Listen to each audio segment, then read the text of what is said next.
Only in Hollywood could a production go so entirely off the rails, yet still become not only a smash hit at the box office, but be considered today as one of the greatest films ever made.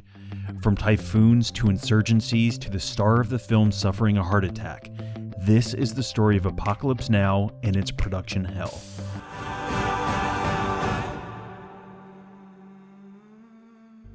Joseph Conrad's novella, Heart of Darkness, had long been on Hollywood's radar, but was generally considered impossible to adapt. Telling the story of a man going up the Congo River, Orson Welles considered tackling the script before dropping the project to make a little picture called Citizen Kane. Over the next few decades, many others tried and failed to bring the novella to the silver screen.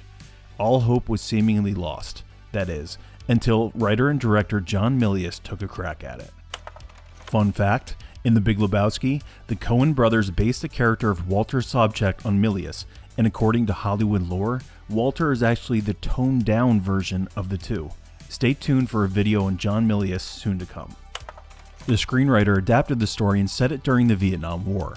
Milius wanted his buddy George Lucas to direct the film, but the two soon found out that trying to shoot an American movie set in Vietnam, while the war was still actively going on, proved to be a hard sell to production companies. Also complicating the matter was that Lucas had his hands full with Star Wars at the time, so it seemed that Apocalypse Now may once again get shelved. However, another titan of the new Hollywood era, Francis Ford Coppola, couldn't resist the allure of the project. Coming off his success with the Godfather movies, Coppola invested his own money into the film, seizing total autonomy, yet also risking his entire fortune in the process. I made Apocalypse Now, ironically, despite having done The Godfather and Conversation, Godfather 2, really in rapid succession over a couple of years. Absolutely nobody wanted to finance or participate in Apocalypse Now. It could have been because there hadn't been a so-called war film about that war, and the studios were very cautious. It wasn't considered a good thing to do.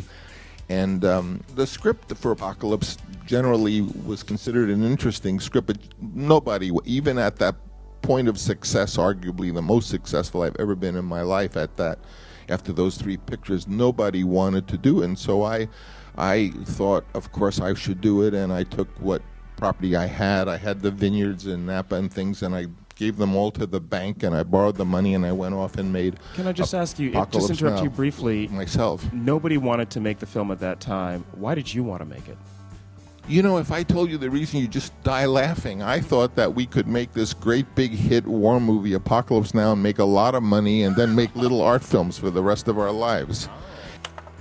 Filming began in 1976 in the Philippines, at which point Mother Nature decided to take the first shot at potentially killing the project.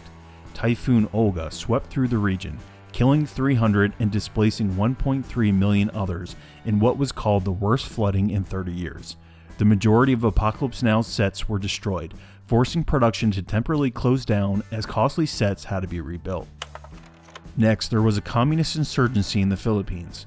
While generally making production in the country unsafe, equipment that Coppola was using, such as fighter helicopters, would suddenly be taken from set and sent to deal with the matter. Meanwhile, the cost and time spent shooting the movie all began to pile up. Then there was the matter of the prop department, incredulously using real dead bodies for the film's temple scene. Worse, the bodies turned out to be supplied from a grave robber, therefore implicating the production in a crime. The incident resulted in the crew's passports being confiscated and them being questioned by authorities. After another extensive delay, the bodies were rightly taken away by the military and production could finally resume.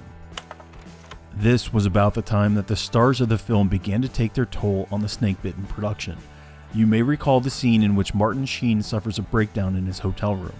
At the time, Sheen was struggling with severe alcoholism, and his mental breakdown was an actual drunken manic episode, culminating with Sheen really punching that mirror and seriously cutting his hand.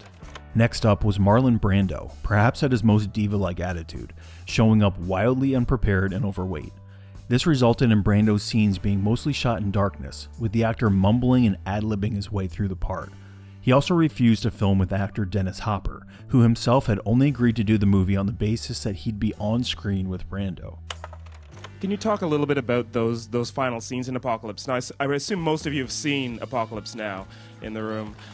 So this won't be a spoiler.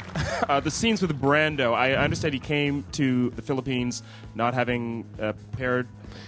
Brando, the deal with Brando was 3 weeks for $3 million, but he had promised me that he was going to be a little thinner than he was when I last saw him in LA, because, you know, the issue was if he was a runaway Green Beret officer, it sounds silly, but what kind of uniform should he wear? They don't make size XXXXX Green Beret uniform, you know. So when he showed up on the location where we were, he was much bigger than he had been even when he said he would lose weight. And I was just thinking about what kind of uniform should I get for him, you know?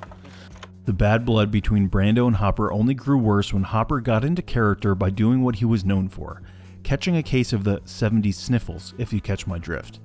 As a result, all of their scenes together had to be filmed separately and later edited to seem as if the actors were talking to one another in post.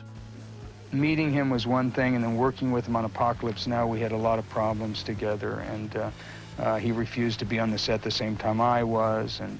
Why? I'd like to think that he was doing me a favor, honestly, but it's a long story. We have nothing but time. Sure you do. Yeah, well, God. So then we go to dinner. And at dinner, I have been given a little red book. This red book is a special services book by the Special Service, which I'm not really supposed to have, but one of the Green Berets gave it to me. Mm-hmm. And I got it in my boot. So at dinner, Francis has been on him. I don't know this, but Francis has been on him saying, you didn't read the book. You didn't read Heart of Darkness. He's been on Brando all day. He finds out Brando has not read the book because he's not going to have a story conference. We got to do this picture, blah, blah, blah. There's no ending. And I say to Brando, sitting across from him at dinner, I bet you haven't read the book. And he thinks I'm talking about Heart of Darkness, but I don't know this at the time, so I'm about ready to pull out the red book, and he gets up and he says, I don't have to listen to this. I don't have to take this, and he's screaming and yelling. Why do I have to hear it from him? I have to hear it from this punk, you know, and he's screaming and yelling at Francis, and he storms out of the house. So I take this very personally and start getting into my cups and, like, you know, and doing a few other things that we have plenty of down there. And so Brando said, I work with him, but you do your scenes first, and then I'll come and listen to you, but we'll never be on the set together. After looking at a rough cut of the film's ending, Coppola realized that tons of costly scenes he shot would never make the final cut, and the movie still didn't have a proper ending. So he decided to fly the cast and crew out for more reshoots. During these reshoots, Martin Sheen famously suffered a near-fatal heart attack, bringing production to yet another halt.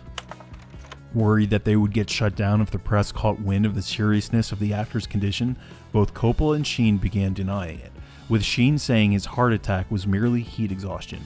Sheen's near-death experience added to the mounting pressure of the movie, which was now massively over schedule and over budget, threatening to bankrupt and end Coppola's career. The director ended up having an epileptic seizure and nervous breakdown as a result. However, after some 2 years of editing the footage into a final cut, the film was a hit. During the documentary about the making of the movie, Coppola addressed what he considered to be the root of all problems that he faced while making the project. We had access to too much money, too much equipment, and little by little, we went insane, he said. Indeed, it is said that there's a fine line between genius and insanity, and everyone who's ever watched Apocalypse Now knows that the film brilliantly straddles that fine line between the two. Thanks for watching. If you liked the video and want to see more of our Only in Hollywood series, please like and subscribe.